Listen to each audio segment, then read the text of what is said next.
Hello student, this is Pranabani. Welcome to Saphalya YouTube channel. Student, তোমরা যারা মাধ্যমিকের টেস্ট পরীক্ষায় বাংলাতে সম্পূর্ণ মার্কস আনতে চাও, আজকের ভিডিওটা তাদের জন্য। তোমাদের মাধ্যমিক বা ক্লাস 10 বা দশম শ্রেণীর টেস্ট এক্সামের জন্য যে বাংলা গ্রামার আছে, সেই বাংলা গ্রামারে তোমরা খুব ভালোভাবে জানো তোমাদের কিন্তু 8 মার্কস থাকছে এসএকিউতে, ঠিক আছে? তো এই যে এসএকিউর যে পার্টটা আছে, এটাতে যাতে তোমরা 8 মার্কসের মধ্যে 8 মার্কসই পেতে পারো, সেই জন্য আজকে আমি তোমাদেরকে বাংলা গ্রামারের সাজেশন দিতে চলেছি। তোমরা ভালোভাবে জানো তোমাদের 4টা পার্ট আছে, কারক, সমাস, বাক্য, বাচ্য। এই 4টা পার্ট থেকে আলাদা আলাদা করে আমি সাজেশন দিব। খুব বেশি সাজেশন দিব না, আমি জানি তোমাদের প্রস্তুত করতে সেটা প্রবলেম হবে। তো আমি লিমিটেড পরিমাণ সাজেশন দিব, যেগুলো ভালোভাবে করে গেলে এখানকার মধ্যে প্রচুর পরিমাণ কমন কিন্তু তোমরা তোমাদের টেস্ট পরীক্ষার কোশ্চেন পেপারে দেখতে পারবা, ঠিক আছে? তো চলো বেশি দেরি না করে আজকের এই মোস্ট ইম্পর্টেন্ট ভিডিওটি শুরু করা যাক। Let's get started.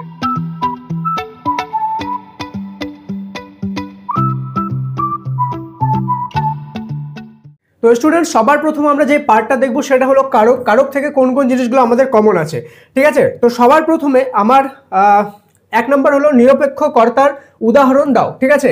সেকেন্ড হলো নিম্নলিখিত শব্দটির কারক ও বিভক্তি নির্ণয় করো। কোনটি? পৃথিবী হয়তো বেঁচে আছে, এর মধ্যে পৃথিবী যে শব্দটা আছে এটির কারক আর বিভক্তি নির্ণয় করতে বলেছে, ঠিক আছে? 3 নম্বর শব্দ বিভক্তির একটি করে উদাহরণ দাও। 4 নম্বর নিম্নরেখ শব্দটির কারক ও বিভক্তি নির্ণয় করো। কোনটি? এই যে কুশল শব্দটি, কহ দাসে লঙ্কার কুশল, এই কুশল শব্দটির কারক আর বিভক্তি নির্ণয় করতে বলেছে, ঠিক আছে? 5 নম্বর তির্যক বিভক্তি কাকে বলে? 6 নম্বর সম্বন্ধ পদ কারক নয় কেন? 7 নম্বর বাংলা কি দেখে কারক নির্ণয় করা হয়? ওকে, নেক্সট কোশ্চেন 8 নাম্বার মুখ্য কর্মের একটি উদাহরণ দাও। 9 নাম্বার প্রযোজ্য কর্তার একটি উদাহরণ দাও। 10 নাম্বার শূন্য বিভক্তি কাকে বলে? 11 নাম্বার সম্বন্ধ পদের বিভক্তি কি কি? 12 নম্বর একটি গৌণ কর্মের উদাহরণ দাও। খাতা পেন নিয়ে বসে পড়ো, এগুলো কোশ্চেন ভালোভাবে লিখে নাও। এগুলো যেমনভাবে তোমাদের টেস্ট পরীক্ষার জন্য ইম্পর্টেন্ট, তেমনই কিন্তু তোমাদের মাধ্যমিক ফাইনালের ক্ষেত্রেও এগুলো ইম্পর্টেন্ট, ঠিক আছে? আর যখন কারক আর বিভক্তি নির্ণয় করতে বলবে তখন তোমরা বুঝে করবা জিনিসটা, যে কারক আর বিভক্তিটা নির্ণয় কিভাবে করছে। কেন কি একটা লাইন যখন আমি বললাম যে এটার কারক আর বিভক্তি নির্ণয় করো, তো জরুরি না যে ওই লাইনটাই আসবে, ওই লাইন ছাড়া অন্য লাইনও কিন্তু আসতেই পারে, ঠিক আছে? তো সেই ক্ষেত্রে তোমাদেরকে জানতে হবে এক্স্যাক্টলি যে কারক বিভক্তিটা কিভাবে নির্ণয় করতে হয়, ঠিক আছে? এই জিনিসটা কিন্তু মাথায় রাখবা, ঠিক আছে? গ্রামারের ক্ষেত্রে এগুলো জিনিস মাথায় নিয়ে চলতে হবে। 11 নম্বর নিম্নরেখ পদটির কারক বিভক্তি নির্ণয় করো। চিঠি পকেটে ছিল, পকেটের শব্দটা কারক বিভক্তি নির্ণয় করতে বলেছে। 14 নম্বর করণে বিপসা কাকে বলে? করণে বিপসার উদাহরণ দাও। ওকে, 15 নম্বর শব্দ বিভক্তির একটি উদাহরণ দাও। 16 নম্বর দিক কর্ম ক্রিয়ার উদাহরণ সহ সংজ্ঞা লেখো। 17 নম্বর কর্মকারকে এ বিভক্তির প্রয়োগ দেখাও।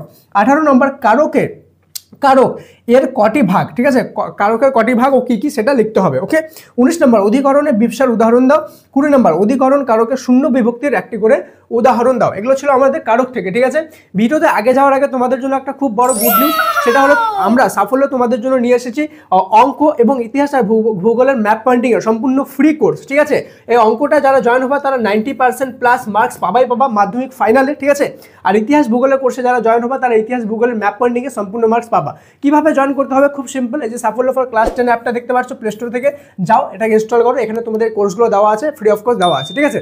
এছাড়াও ক্লাস 10 অ্যাপের মধ্যে তোমাদের সমস্ত সাবজেক্টের accurate suggestion with answer, plus এই যে গ্রামারগুলো দিচ্ছি এগুলোর অ্যান্সার সেখানে পেয়ে যাবা, ঠিক আছে? সম্পূর্ণ ম্যাথ বইয়ের সলিউশন এবং সম্পূর্ণ প্রিভিয়াস ইয়ার কোশ্চেন পেপার, যতগুলো প্রিভিয়াস ইয়ার কোশ্চেন পেপার আছে উইথ অ্যান্সার সব কিছু সেখানে দেওয়া আছে। সাথে সবচেয়ে ইম্পর্টেন্ট যেটা জিনিস, তোমাদের প্রতিটি সাবজেক্টে যদি যে এমসিকিউ পার্ট আছে, সেই এমসিকিউ পার্টে যদি ফুল মার্কস তুলতে চাও তাহলে তোমাদেরকে প্রচুর পরিমাণে মক টেস্ট দিতে হবে। আর প্রতিটি সাবজেক্টের চ্যাপ্টার ভিত্তিক বা অধ্যায় ভিত্তিক আনলিমিটেড মক টেস্ট সেখানে দেওয়া আছে ফ্রিতে, ঠিক আছে? ফ্রি প্রিমিয়াম দুটোই আছে, তুমি যেটা ইউজ করতে চাও সেটা নিতে পারো, ঠিক আছে? তো ফ্রিতে সেখানে আনলিমিটেড মক টেস্ট দিতে পারো, যাতে তোমার এমসিকিউতে ফুল মার্কস আছে, ঠিক আছে? তো অপরচুনিটি মিস করবা না। অলরেডি লক্ষ লক্ষ স্টুডেন্ট এটাকে ইউজ করছে এবং পশ্চিমবঙ্গের নাম্বার 1 এডুকেশনাল অ্যাপে এটা পরিণত হয়েছে তোমাদের মাধ্যমিক স্টুডেন্টদের জন্য, ঠিক আছে? তো অবশ্যই এখনই যাও, সাফল্য অ্যাপটি ইনস্টল করে নাও। চলো নেক্সট কোশ্চেনগুলো হলো অনুসর্গ কাকে বলে? 22 নম্বর সহযোগী কর্তা কাকে বলে? উদাহরণ দাও। 23 নম্বর সমধাতুজ কর্তা কাকে বলে? উদাহরণ দাও। 24 নম্বর সমধাতুজ, একই কোশ্চেন, ওকে, রিপিট হয়েছে। 25 নম্বর প্রযোজক কর্তা কাকে বলে?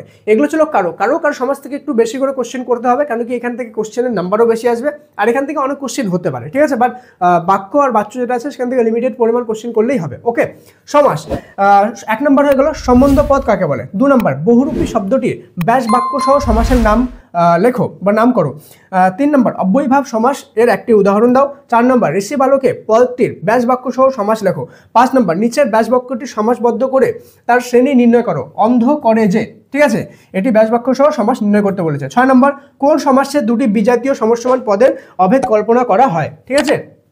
7 নম্বর সমাস কাকে বলে। 8 নম্বর রত্নাকর শব্দটির ব্যাসবাক্য সহ সমাসের নাম লেখো। এই ধরনের একটা তোমাদের ওয়ার্ড দিয়ে দিবে এবং বলবে এই শব্দটির ব্যাসবাক্য সহ সমাস নির্ণয় করো, ঠিক আছে।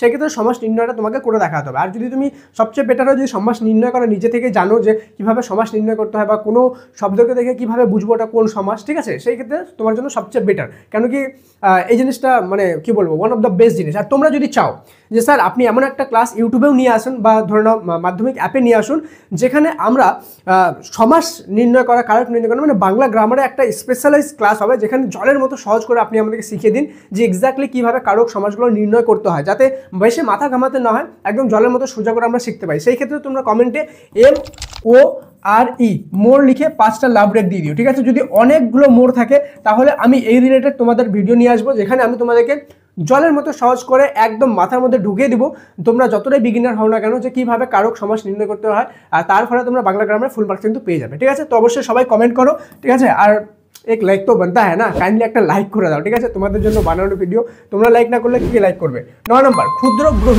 ব্যাস বাক্যটি সমাসবদ্ধ করে সমাসের নাম লেখো। 10 নম্বর একটি নিত্য সমাসের উদাহরণ দাও। 11 নম্বর উপপদ তৎপুরুষ কাকে বলে। 12 নম্বর গৌর অঙ্ক যাহার ব্যাস বাক্যটি সমাসবদ্ধ করে সমাসের নাম লেখো। 13 নম্বর বহুব্রীহি শব্দটির অর্থ কী। 14 নম্বর ব্যাস বাক্য সহ একটি দ্বন্দ্ব সমাসের উদাহরণ দাও। 15 নম্বর একশেষ দ্বন্দ্ব সমাসের একটি করে উদাহরণ দাও। 16 নম্বর এই 15 নম্বর কোশ্চেনটা তো ইম্পর্টেন্ট নাই, ওকে, না করলেও হবে, বাট স্টিল করে নিও। 16 নম্বর আলোপ সমাস কাকে বলে। 17 নম্বর রূপক কর্মধারা সমাস কাকে বলে। 18 নম্বর বাক্যশ্রয়ী সমাস কাকে বলে উদাহরণ দাও, ঠিক আছে। এরপরে চলে যাবো বাক্যতে যাওয়ার আগে বলে দিই, তুমি যদি এখনো পর্যন্ত সাবস্ক্রাইব না করে থাকো তো কিসের ওয়েট করছো, সাবস্ক্রাইব করে বেল আইকনটা প্রেস করো। কেন কি শুধুমাত্র বাংলা গ্রামার না, প্রতিটি সাবজেক্টের অ্যাকুরেট সাজেশন, শুধু টেস্ট এক্সাম না, ফাইনাল মাধ্যমিক এক্সামের জন্য একদম অ্যাকুরেট সাজেশন পেয়ে যাবে এই চ্যানেলে। সেই জন্য সাবস্ক্রাইব করে বেল আইকনটা অবশ্যই প্রেস করে রাখো, যাতে যখনই নতুন ভিডিও আপলোড করবো তোমার কাছে নোটিফিকেশন পৌঁছে যায়। সেজন্য সাবস্ক্রাইব করে বেল আইকনটা প্রেস করে রাখো। আর প্রত্যেকটা ফ্রেন্ডের সাথে যারা যারা মাধ্যমিক দিতে চলেছে তাদের সাথে ভিডিওটা শেয়ার করে দিও। মনে রাখবো নলেজ শেয়ার করলে নলেজ বাড়ে।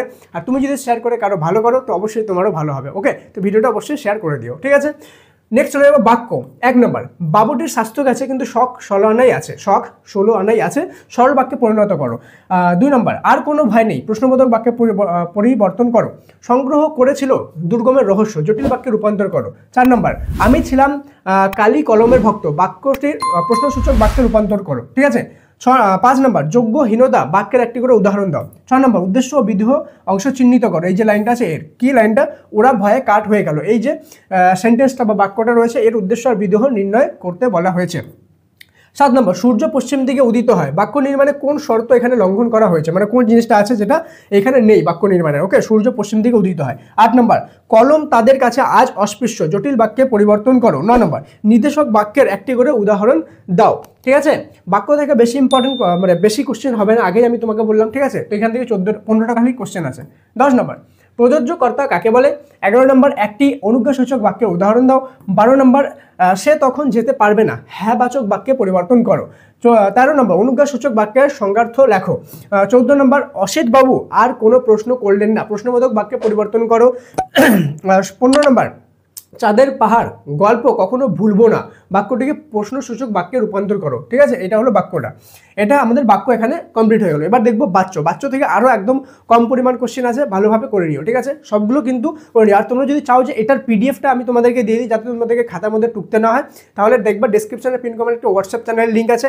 সেই লিঙ্কে ক্লিক করে হোয়াটসঅ্যাপ চ্যানেলটা আমাদের যেটা আছে সম্পূর্ণ ফ্রি, সেটা ওকে, ডোন্ট ওয়ারি, সেটা জয়েন হয়ে যাও। অলরেডি 60,000+ স্টুডেন্ট সেখানে জয়েন হয়ে গেছে সম্পূর্ণ পশ্চিমবঙ্গ থেকে। আর যদি পিডিএফ চাও তাহলে সবাই কমেন্টে PDF লিখে দিও, ঠিক আছে। যদি অনেকগুলো PDF লেখা থাকে কমেন্টে তাহলে আমি এই পিডিএফটা তোমাদের সাথে শেয়ার করে দেবো, ওকে। তার যখন ইচ্ছা তোমরা খুলে দেখতে পারবে। আর এগুলো যেমন আগেই বললাম যে শুধুমাত্র টেস্ট না, টেস্ট এবং মাধ্যমিক দুটোর জন্য এগুলো ইম্পর্টেন্ট, ওকে। দেন বাচ্চ। 1 নম্বর এসো যুগান্তের কবি ভাব বাচ্চে পরিণত করো।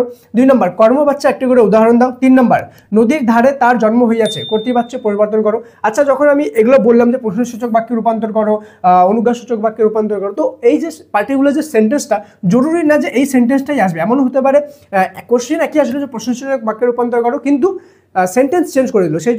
সেই জন্য মানে সেই ক্ষেত্রে তোমাদেরকে জানতে হবে যে একটা বাক্য থেকে আরেকটা বাক্যে রূপান্তর কিভাবে করতে হয়, ঠিক আছে, এক্সাক্ট নিয়মটা কিন্তু জানতে হবে। ওকে, তো এই জিনিসগুলো ভালোভাবে মাথায় নিয়ে চলবা। গ্রামারের ক্ষেত্রে এক্সাক্ট ওই সেন্টেন্সটাই যে আসবে এটা কিন্তু জরুরি না, সেই জন্য রূপান্তর করাটা কিন্তু নিজেকে জানতে হবে। ওকে, 4 নাম্বার কর্মকর্তৃ বাচ্য কাকে বলে। 5 নাম্বার বুড়ো মানুষের কথাটা শোনো, কর্মবাচ্যে রূপান্তর করো। ওকে, 6 নাম্বার এ কার লেখা, কর্তৃবাচ্যে রূপান্তর করো। 7 নাম্বার তারা আর স্বপ্ন দেখতে পারলো না, ভাব বাচ্চে পরিবর্তন করো।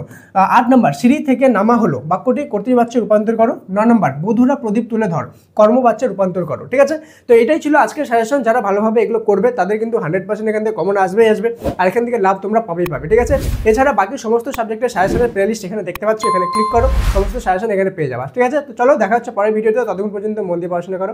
Thank you so much and may God bless you all.